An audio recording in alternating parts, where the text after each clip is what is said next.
Simple present tense. Listen some sentences. I speak English. मैं English बोलता हूँ. I do not speak English. मैं English नहीं बोलता हूँ. Do I speak English? क्या मैं इंग्लिश बोलता हूँ?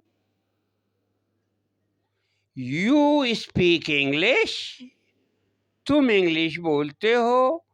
You do not speak English. तुम इंग्लिश नहीं बोलते हो. Do you speak English? क्या तुम इंग्लिश बोलते हो?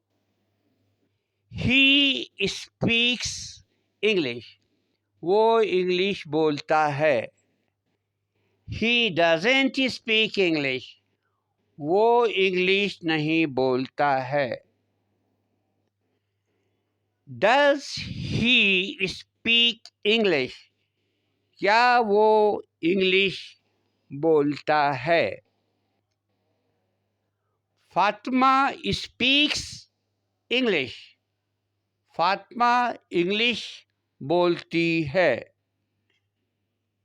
क्या फातिमा इंग्लिश बोलती है? फातिमा इंग्लिश नहीं बोलती है. Fatima does not speak English. क्या फातिमा इंग्लिश बोलती है? Does Fatima speak English? Thank you very much. Do I और वी के साथ आता है और ही के साथ शी के साथ आपने डस का इस्तेमाल करना है. Thank you. Subscribe my video.